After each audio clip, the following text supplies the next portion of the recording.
ఈరోజు ఈ వీడియోలో బాబా గారి దినచర్య గురించి తెలుసుకుందామంటే దైవం గుణరహితుడు రూపరహితుడు అయినప్పటికీ తన సంకల్పం చేత సగుణుడు సాకారుడు అయి సృష్టి రూపం తానే ధరిస్తాడు. అందులో మనము భాగమే కనుక దైవం యొక్క నిర్గుణతత్వం మనకు అవగతం కాదు. తెలుసుకోవడానికి యత్నించడంలో సగుణము సాకారము అయిన సాధన ప్రారంభించి సగుణ నిరాకారమును పొంది చివరి దశలో నిర్గుణ నిరాకారంలో లీనమవుతారు. జీవులు దైవంతో తన ఐక్యాన్ని అనుభవించిన గురువును ధ్యానిస్తే సరిపోతుంది. దైవం యొక్క సగుణ సాకార రూపమే సద్గురు. అందుకే భగవద్గీతలో శ్రీకృష్ణుడు నాకు నా భక్తునికి భేదం లేదు అన్నారు. అటువంటి వారిలో శ్రీ సాయినాథుడు అగ్రగణ్యుడు. సగుణ సాకారోపాసనకు ఆయన రూపం ప్రశస్తమైనది. ఆయన ఈ విషయం స్పష్టంగా ఇలా చెప్పారు. సాయి అంటే ఈ 5 అడుగుల శరీరం మాత్రమే కాదు. సాయి షిరిడీలోనే ఉన్నాడనుకున్న వాళ్ళు సాయిని అసలు చూడనట్లే.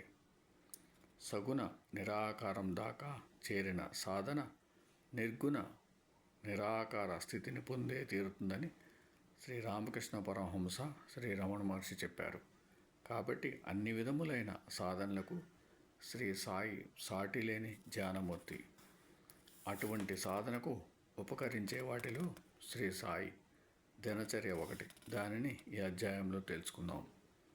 ఈ అధ్యాయం చదివిన తర్వాత షిరిడీ దర్శించినట్లయితే అక్కడ వివిధ ప్రాంతాలకు సంబంధించిన బాబా దినచర్య హృదయంలో మెదిలి మనం శ్రీ సాయి సన్నిధిలో ఉన్నట్లు భావ తీవ్రత ధ్యానము కలుగుతాయి. అది కలిగినప్పుడు నిదర్శనం కూడా అంత తీవ్రంగానే ఉంటుంది. ఆనాటికి షిరిడీ వచ్చే జనుల సంఖ్య పెరిగి ఆ కుగ్రామం ఒక పవిత్ర క్షేత్రంగా రూపొందింది. బొంబాయి మొదలుగున్న ప్రాంతాల నుంచి వచ్చే కోటీశ్వరులైన భక్తులు సమర్పించే కానుకల వలన సాయి సన్నిధి ఒక సంస్థానముగా మారుతున్నప్పటికీ ఆయన మాత్రం ఫకీరు ధర్మాన్ని అనుసరించి తన నిరాడంబర జీవిత విధానంలో దినచర్యలో ఎట్టి మార్పు రానివ్వలేదు. శ్రీ సాయి తెల్లవారుజామునే నిద్రలేచి కొంతసేపు నిశ్చలంగా ధ్యాన నిమగ్నులయ్యేవారు. ఆ సమయంలో ఆయన దునికి సమీపంగా స్తంభానికి ఆనుకొని దక్షిణం వైపు నిలబడి ఏమేమో చేస్తుండేవారు. ఆయన తన చెంతకెవరిని రానిచ్చేవారు కారు. ఎవరినో ఒకరిద్దరు సేవకులు మాత్రమే మసీదులో వస్తువులను శుభ్రపరచడం, దునిలో కట్టెలు వేయడం వంటి సేవలు చేస్తుండేవారు. ఆ సమయంలో సాయి ఏ దేహక్ మొదలుగున అరబీ మంత్రాలను ఎవరికీ వినిపించిన నెమ్మదిగా ఉచ్చరించేవారు. ఆ తర్వాత ఆయన దుని ముందు కూర్చొని అందులోని కట్టెలను సవరిస్తుండేవారు. ఒకసారి షిరిడీలో పెద్ద పెట్టున కుంభవృష్టి కురిసి శిథిలావస్థలో ఉన్న మసీదంతా తడిసిపోయింది. బాబా కానీ భక్తులకు కానీ కూర్చునే చోటే లేకపోయింది. అయినా బాబా మాత్రం ఆ మసీదు విడిచి ఎక్కడికి పోలేదు. అందులో మసీదు ముంగిలి అప్పటికింకా కప్పబడటం కానీ నేల మీద బండలు పరవడం కానీ జరగలేదు.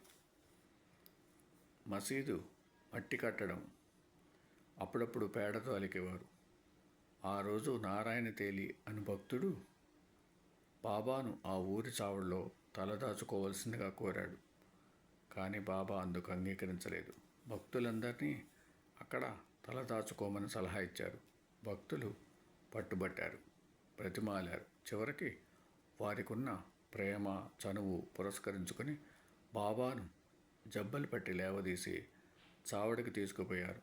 ఆ రోజు రాత్రి బాబా అక్కడ నిద్రించారు. అంతే. ఆ రోజు నుంచి ఆయన నియమంగా ఒక రాత్రి మసీదులోనూ ఒక రాత్రి చావడిలోనూ గడిపేవారు.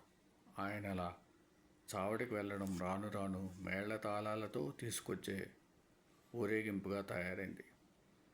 ఈ ఊరేగింపు ఎంత వైభవంగా ఉండేదో మరొక అధ్యాయంలో వర్ణించాను. చావడిలో రాత్రి గడిపిన మరుసటి ఉదయం ఆయన్ను తిరిగి మసీదుకు బయలుదేరదీసే ముందు ఆయనకు మొదట హారతి ఇచ్చేవారు. దానిని మరాఠీలో కాకడ హారతి అంటారు. ఈలోపు మసీదును మాధవ్ ఫస్లే అను భక్తుడు శుభ్రం చేసి ఉంచేవాడు. హారతి అయ్యాక ఫస్లే వచ్చి బాబాతో మసీదుకు వేయించేయమని చెప్పేవాడు.